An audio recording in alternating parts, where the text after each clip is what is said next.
बिस्मिल्लाहिर्रहमानिर्रहीम। अस्सलाम वालेकुम। प्यारे दोस्तों, आज हम बात करेंगे कि रमज़ान के महीने में गरीब बच्चों पर क्या गुजरी।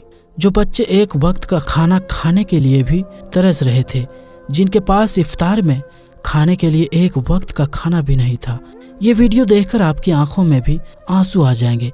आप इसे आखिर तक ज़रूर देखें और अगर हो सके तो इस वीडियो को लाइक भी कर दें। तो चलिए दोस्तों, शुरू करते हैं। दोस्तों, ये कहानी जावेद नाम के एक शख्स की है। जावेद भाई ने अपने घर रमज़ान के महीने में इफ्तार का प्रोग्राम रखा और अपने दोस्तों रिश्तेदारों की दावत की और उन्हें इफ्तार पर बुलाया। घर में इफ्तार की तैयारियां चल रही थी। ये कहानी जावेद भाई खुद बयान करते हैं। वो बताते हैं कि मैंने आमों की पेटी नीचे रखकर अपनी बीवी से कहा, बेगम, इफ्तारी के इंतजाम में कोई कमी पेशी नहीं रहनी चाहिए। बीवी ने कहा, और कितनी बार कहेंगे? क्या पहले कभी कोई कमी पेशी रही है जो इतनी तायीद कर रहे हैं? पिछली बार भी सब कुछ इतना अच्छा बनाया था कि आज तक आपके दोस्त तारीफ ही तारीफ करते हैं।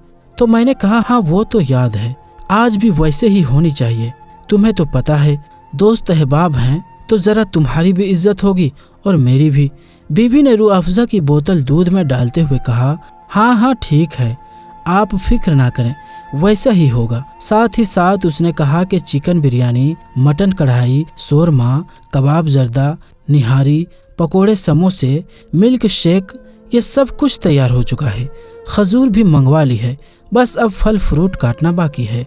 जरा आप मेरी मदद कर देना, टाइम कम बचा है।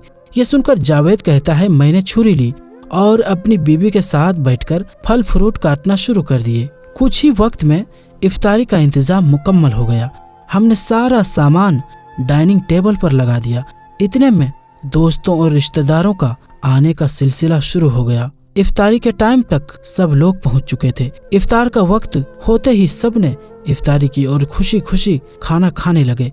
इतने में मेरा एक दोस्त जिसका नाम अफजल है, वो नवीद का मजाक उड़ाते हुए कहने लगा, अरे नवीद यार, थोड़ा कम ही खाना, कहीं ऐसा ना हो कि तुम्हें यहाँ से उठाकर ले जाना पड़े।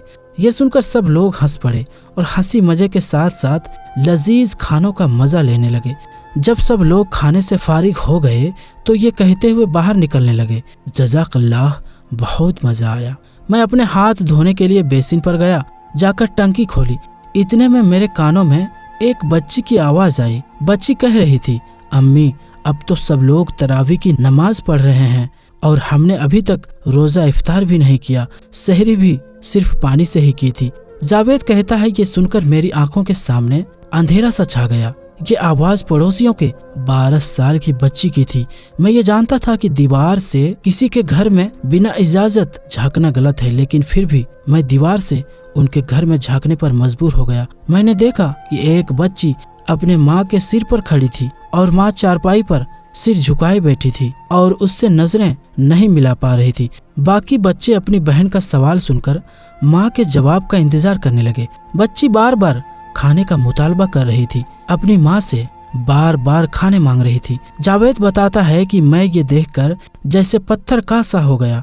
उसकी माँ ने जब सिर उठाया तो अचानक नजरें मुझ पर पड़ गई। मैं दीवार पर खड़ा हुआ था, उसकी आंखें आंसुओं से भरी हुई थी। मुझ पर नजर पड़ते ही वो जबरदस्ती मुस्कुराई और चादर से आंसू पोंछते हुए कहने लगी, भाई आप कैसे हैं? ये लड़की बहुत जिद्दी है, अभी खाना खाया है और अब फिर से जिद कर रही है। जावेद कहता है कि वो झूठ बोल रही थी। शायद वो ये बात जानती थी कि मैंने बच्ची की बातें सुन ली है। मैं ये सोच रहा था कि जो मेरे दोस्त इफ्तारी करते वक्त बार बार खाने की तारीफ कर रहे थे और एक दूसरे से कह रहे थे कि भाई कम खाओ वगैरह वगैरह, वो सब बातें जब इन्होंने सुनी होंगी तो इन पर क्या बीती होगी। जावेद बताता है कि मैं ये सब कुछ देख ही रहा था और सोच रहा था। इतने में पता नहीं मेरी बीवी कब मेरे पास आकर खड़ी हो गई। मैंने अपने आप को बड़ी मुश्किल से नॉर्मल किया और बिजली की तेजी से बाहर की तरफ लपका तो बीवी कहने लगी, अरे कहाँ जा रहे हैं? क्या हुआ है? सब खैरियत है ना? आराम से जाइए, आखिर क्या हुआ है? बीवी सवाल पर सवाल कर रही थी और मैं उसके बगैर किसी सवाल का जवाब दिए बाजार की तरफ चल दिया। मैंने वहां से हर वो चीज खरीदी जो मैंने इफ्तारी में खाई थी और उसे लेकर वापस चल दिया। मेरा हर कदम मुझे भारी लग रहा था। उस बच्ची की बातें और उस बेवा औरत की आंसू मैं नहीं भूल पा रहा था। घर पहुंचने में तकरीबन आधा घंटा लगता था, लेकिन मैं तेजी से तकरीबन 10 मिनट में ही पहुंच गया और आकर दरवाजे पर दस्तक दी तो उसी बच्ची ने दरवाजा खोला। मुझ पर नजर पड़ते ही उसकी आंखें खुशी से चमक उठी। वो वापस मुड़ी और शोर मचाने लगी कि देखो देखो जावेद अंकल क्या लाए हैं, देखो जावेद अंकल क्या लाए हैं। सब बच्चे मेरी तरफ लपके और मैंने सारा सामान रखकर सब बच्चों को बारी बारी सीने से लगाया और उनकी पेशानियों को बोसा दिया। उनकी माँ ये देखकर बिलख बिलख कर रोने लगी। मैं भी अपने आंसू नहीं रोक पाया। बच्चों का शोर सुनकर मेरी बीवी भी दीवार पर आ गई और ये सब कुछ देखने लगी। जब मैंने उसकी तरफ देखा तो वो मुझे देखकर मुस्कुराई और अपने आंसू पोंछने लगी। मैंने सामान खोला और बच्चों को साथ में बैठाकर खाना खिलाया। हर लुकमे के साथ साथ बच्चे मुझे मुस्कुराकर अजीब निगाहों से मेरी तरफ देखते जा रहे थे। बच्चों ने जी भर कर खाना खाया। जब सब बच्चे खाना खा चुके थे तो मैंने कहा, आप लोग आराम करो और अम्मी से भी कहो कि वो भी खाना खा ले, मैं थोड़ी देर में आता हूँ। बच्चों ने कहा, ठीक है अंकल। जावेद बताता है कि इसके बाद मैं वहाँ से चला और मार्केट में आकर महीनों भर का राशन लिया और दोबारा उनके घर आया। सारे बच्चे सो चुके थे और उनकी माँ जाग रही थी। मुझे देखकर वो खड़ी हुई और नजरें झुका ली और नजरें झुकाकर कहने लगी, भाई आपने इतनी जहमत क्यों उठाई? मैंने कहा, आप मेरी बहन हो, इसमें जहमत वाली कौन सी बात है? ये कहकर मैंने सामान एक तरफ रखना शुरू कर दिया। जब सामान रख दिया तो सोए हुए बच्चों की तरफ मैंने एक निगाह देखा तो जैसे मुझे सुकून आ गया। मैंने कहा, ठीक है बहन, मैं चलता हूँ। ये कहते ही मैं बाहर की तरफ चल दिया। निकलते हुए उस औरत की भारी आवाज में मैंने ये सुना कि भाई अल्लाह आपको किसी का मोहताज न करे। वो मुझे दुआएं देने लगी। मेरे जिस्म में एक सर्द लहर दौड़ गई।